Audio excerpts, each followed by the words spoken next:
Wasn't sure what to make, so I ended up getting some supplies, what I had around, and actually just ended up making one of the little Obby Mauls. I mean, I guess the Obby Mace, but Obby Maul, it's the same design when it comes down to it. Things we're going to need for this are actually all listed right here. Instead of just doing that little edit thing I did before, I'm just going to list it down in the description and put it up right now. And if you have any questions on them, please let me know. You could actually make the celluclay yourself and a couple other things too. And I actually mentioned some more throughout the entire tutorial. Now, similar to the Granite Maul tutorial I made a while back, I actually just kind of freehanded this one. For the Obby Mace that I made, I decided to make it because it's a lot more practical to have. It saves some space.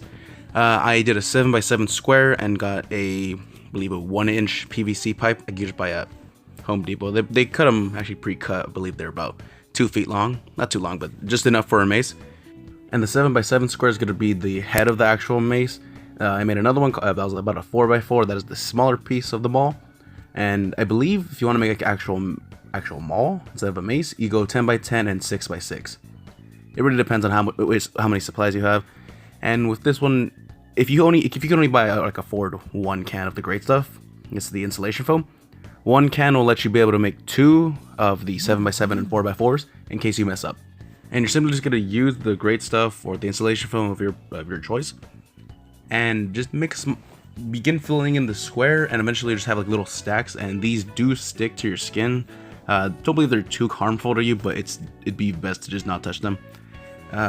Get about 4 inches high for the bigger piece and 3 for the other. You could end up carving these out and let them dry overnight, or at the very least give it at least like 10 hours, because these take a long time to actually like settle. Like what I'm doing right now, it's about after like 2 hours they have settled a bit, but they're still really soft and they're fun to play with. But do not, if you poke into them, it's still wet inside and it could actually mess up the actual integrity of the structure.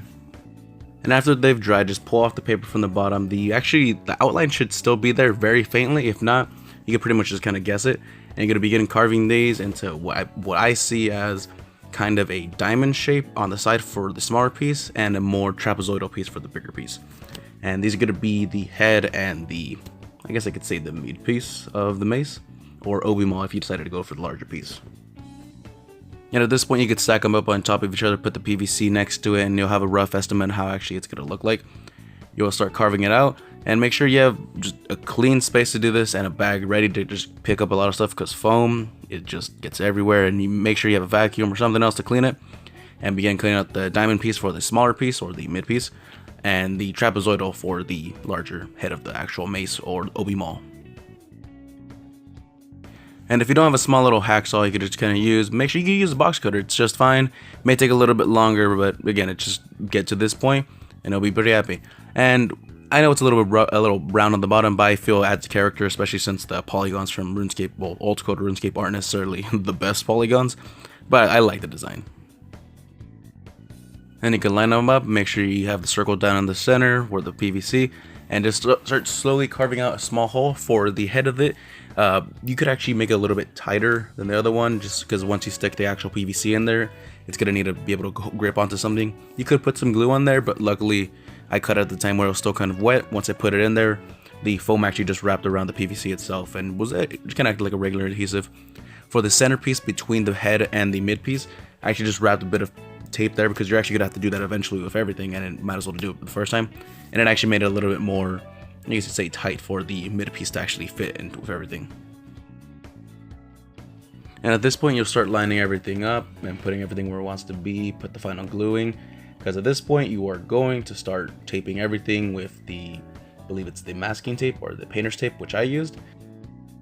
And in regards to actually taping the entire thing, it'll be a lot of trial and error, but you go and do some relatively long pieces and just get everything you can see visible. One layer is just fine enough, but the next step is going to be using paper mache, which I use tacky glue and water. I would not recommend tacky glue. I'd actually recommend using Mod Podge. It is much better and it's actually kind of meant to be an actual paper mache. Tacky glue takes a lot of time to kind of break apart with the water, and I just recommend the Mod Podge. But again, you get the newspaper you have, cut into strips, start kind of dipping it into the paper mache, make sure squeegeeing it out and covering everything. And unfortunately, you can get away with one layer. It'd have to be a really good layer, but I recommend doing one layer and then touching up smaller pieces here and there, and then just doing an entire second piece and then covering the entire thing, because this entire thing is on its second layer. And in regards to the actual paper mache, both layers are gonna have to dry overnight, or at the very least until dry. And same with celluclay. And the issue with celluclay, I mean, you could make it yourself. There's some recipes on like how to on like .com or something like that. Throw some water in there. I usually do 1/2 to 1 to the celluclay. It takes a while to mix. Once mixed, you could just throw it onto one side of the with the hammer, either the mace or the maul. Make sure it doesn't touch the bottom because it's very, I mean, it's just like clay, it's just made of paper, so it can pick up a lot of dust. You'll do one side for one day, let that dry, and it might even dry the next day. And you'll get to the point where just kind of probably do it over a 3-day process. That's what it took for me. And it's just gonna dry very slowly, but at the end it's gonna look like a solid rock, and I like the result of this. That's why I left the granite maul looking like it did. But the next step for this is requiring a black spray paint, preferably a flat.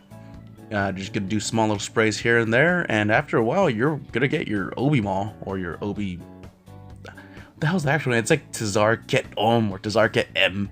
I don't know how they'll actually say it, but you'll have a mace, and it's very, I don't know why I made it, really. I just liked it. I just liked it. Made it, had fun. I'm sure you'll have fun if you actually try making it.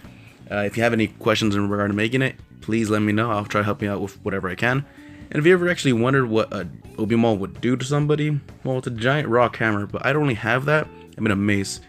So I actually have this steel mace just lying around. And I got an apple and a rock there. I didn't want to use a watermelon, that's kind of a waste. And well, this kind of happens. It just destroys things. So imagine you're doing that in game. Kind of brutal. Not really a fan of swords. Maces are pretty cool. And like always, thanks for watching. Take it easy.